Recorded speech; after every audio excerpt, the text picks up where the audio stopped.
গত সপ্তাহে বাকবিতণ্ডার জের ধরে এবার ইউক্রেনে সামরিক সহায়তা স্থগিত করেছে মার্কিন প্রেসিডেন্ট ডোনাল্ড ট্রাম্প।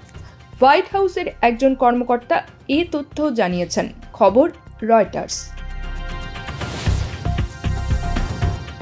নাম না প্রকাশের শর্তে সোমবার ৩ মার্চ একজন কর্মকর্তা বলেন, প্রেসিডেন্ট ট্রাম্প স্পষ্টভাবে শান্তির ওপর জোর দিয়েছেন। আমরা চাই আমাদের মিত্ররা সেই লক্ষ্যে প্রতিশ্রুতিবদ্ধ থাকুক।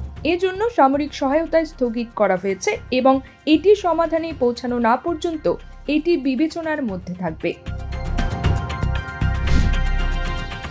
যুক্তরাষ্ট্রের যেসব সামরিক সরঞ্জাম এখন ইউক্রেনে নেই সেগুলো এই সামরিক সহযোগিতা স্থগিতের আওতায় পড়বে। এর মধ্যে রয়েছে বিমান বা জাহাজে করে যেসব অস্ত্র ইউক্রেনে যাচ্ছে এবং ইউক্রেনে প্রবেশের অপেক্ষায় পোল্যান্ডে সেসব অস্ত্র রয়েছে। সাময়িক এই অস্ত্র সহযোগিতায় স্থগিত রাখার সিদ্ধান্ত কার্যকর করতে প্রতিরক্ষামন্ত্রী পিট হেগসেথকে নির্দেশ দিয়েছেন প্রেসিডেন্ট ট্রাম্প।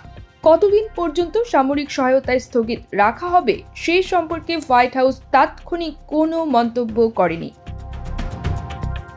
এ বিষয়ে পেন্টাগনের পক্ষ থেকেও বিস্তারিত কোনো তথ্য সরবরাহ করা হয়নি।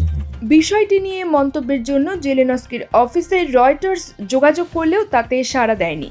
এছাড়া ওয়াশিংটনে অবস্থিত ইউক্রেনের দূতাবাস থেকেও এই বিষয়ে কোনো মন্তব্য করা হয়নি। News desk, TGD world.